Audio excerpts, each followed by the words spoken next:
Well, hello everyone. Thank you for joining again with this next continuation of our Aramaic word study, the Syriac Peshitta.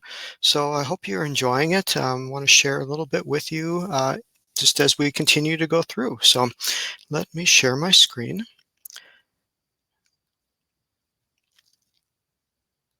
Okay, and as you see, and as I sent to you, this is just a version of the study that I kind of created. And I know it has a little bit of issues, but it definitely helps us to search, and that's what I find just so valuable. Last week we left off with the Moran Yeshua Mashika and talked a little bit about the Maran and the word, how it means Lord. And I mentioned that I had some documents that kind of expounded that a little bit. And so I want to share them with you. They will be attached to the email that those of you who are receiving it get. Those of you that are only viewing it through the subscription to the YouTube, just toss me a note and I'll be happy to send that to you. So what I'm going to show you here is this first article, and hopefully this is put out by you're going to find lots of stuff on the internet, but this one here is a lengthy article of 12 pages that shows the connection between the Yud-He Vav-He or Tetragrammaton in the Hebrew Bible and the MARYA or Mar in the Syriac language, and they show that this is one and the same in their opinion. Something that I feel personally that I am believing in or understanding is that the Yud-He Vav-He is not spoken by observant Jewish Hebrew people because they feel it is the sacred name of God. But what I'm beginning to find is that in the Hebrew scriptures, you will see the Yud-He or the Yah used very, very often in the scriptures. It's at the end of many words, like Hallelujah is actually a compound word. So what I've been, really feeling as I'm reading this is that maybe the name of God is not Yud-He Vav-He, but just Yud-He. And this was kind of confirmed by a Hebrew scholar named Robert Alter. In one of his books, he mentions that he felt that the name of God in the Hebrew Bible or Old Testament is Yud-He, and I saw this again in the a little Bible program or a little program I downloaded for the counting of the Omer. It's through a group called Chabad, which is somewhat of an Orthodox they're kind of their own entity, but on their counting of the Omer, they mentioned that the Yud-He was connected with the Vav, because Vav is really the symbol for and or a conjunction, and so that the Yud-He was combined through the Vav with another He, which represents the Spirit of God. And there are many word studies on what the letters mean. And so they meant, they brought it to play that the Yud-He was connected to the merciful side of God being another He. And I thought that just confirmed what I really was feeling in my heart as to, where God's heart was and how his name reflected that. So I want to show you another document that I will send along. Hopefully you can see this. This one is a little more lengthy. It's 27 pages, but it goes through the MARYA. It confirms it in Smith's dictionary of the Syriac language. It goes through and mentions all the times in the Peshitta New Testament where MARYA shows up. Many times it's translated as Jehovah. Again, the importance here is to look at the original language and understand what the MARYA stood for. And so this is lengthy and it goes through all of the verses.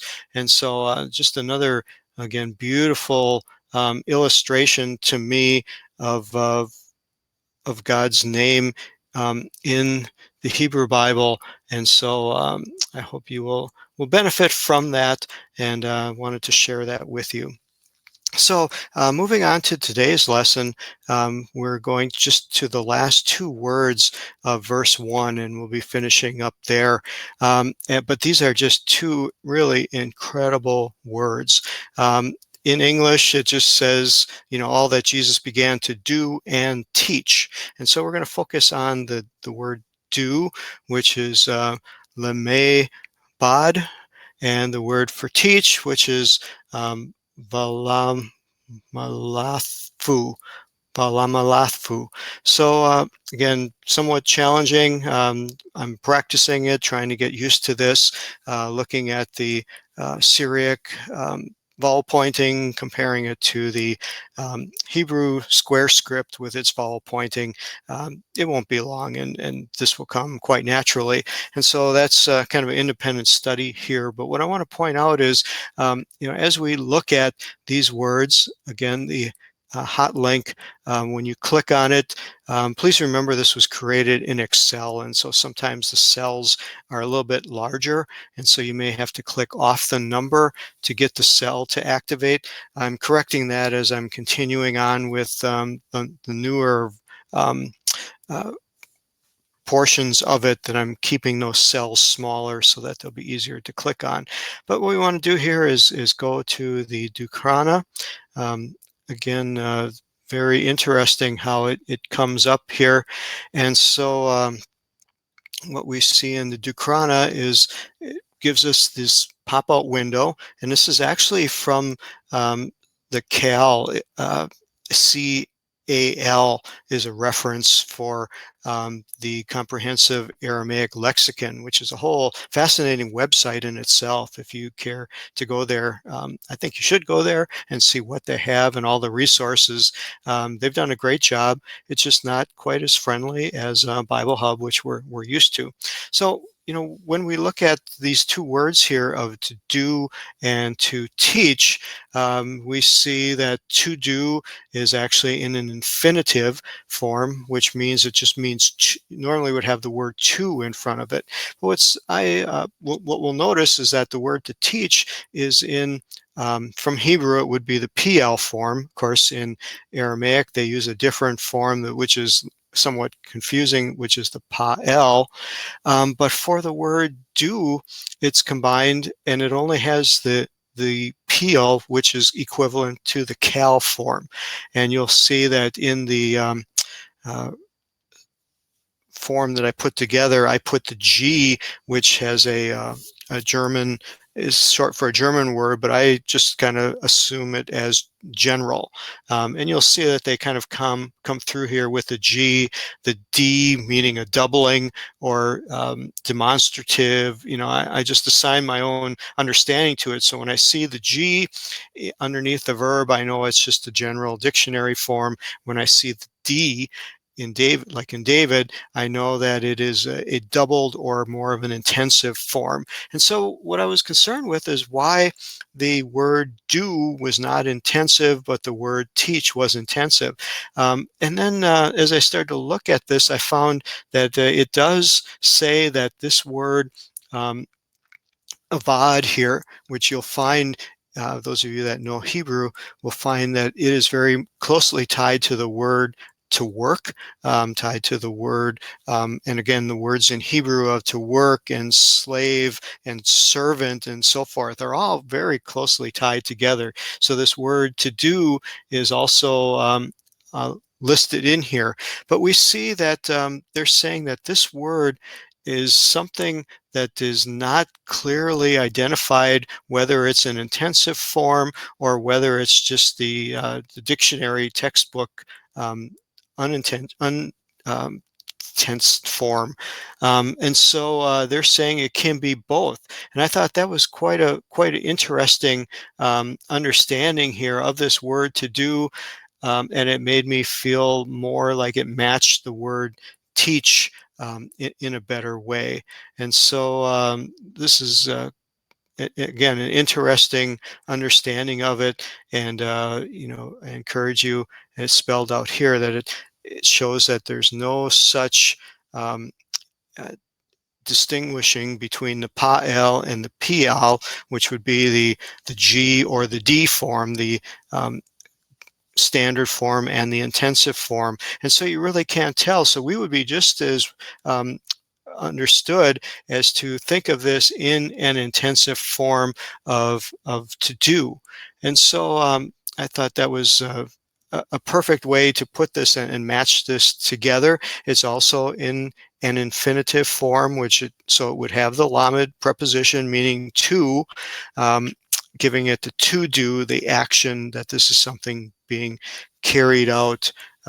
So I like to think that it's an intensive form. So let's finish up our study by taking a look at this word, valmalf lafu, which is to teach.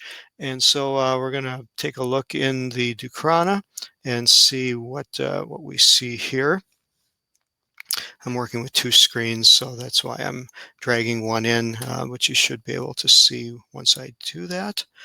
And so when we look at this, we see that it has the vocalized form, which is found in the Syriac Peshitta, and then it comes down to the root, which is the yud, the lamed, and the pei, and gives you that breakdown.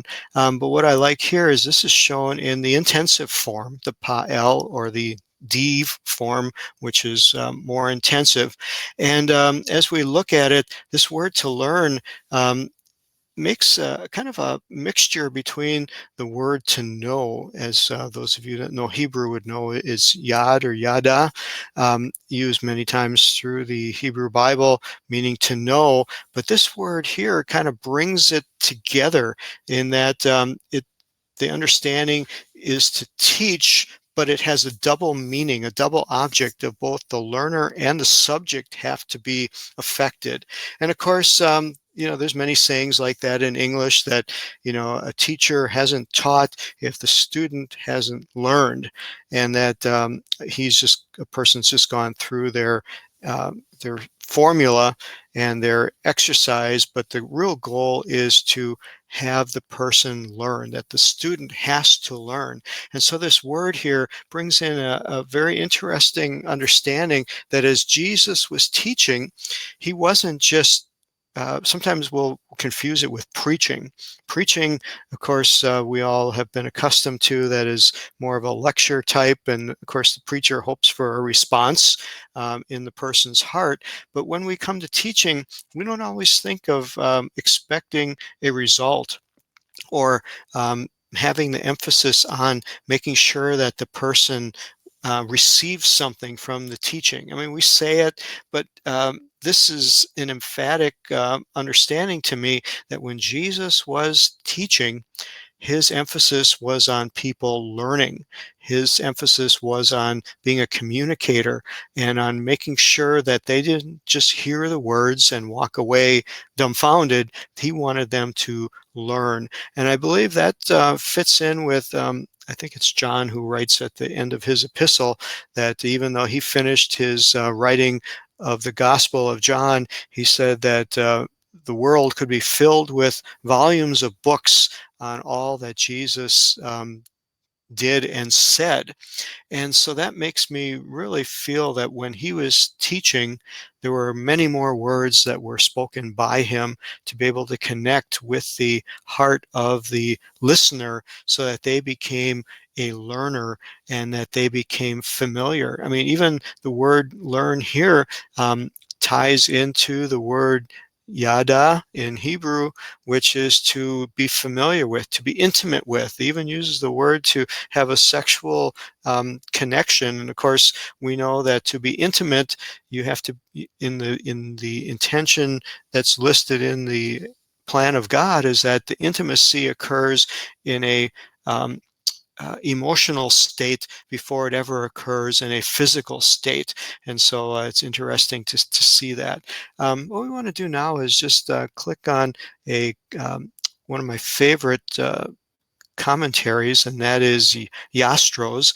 He is a Jewish scholar who brings out the teachings that are from the Aramaic Talmud.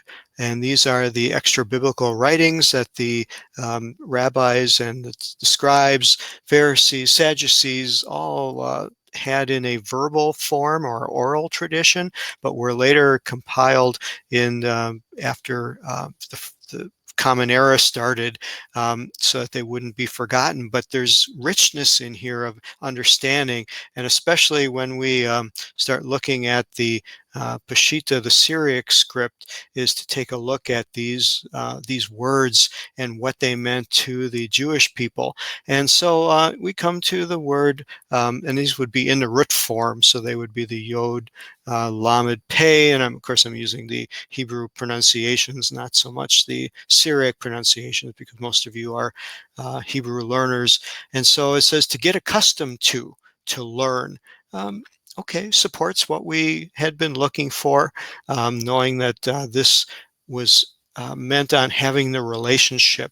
But then I like to look at the words before and after in these lexicons, just to see, what is there that may enhance my understanding and my learning.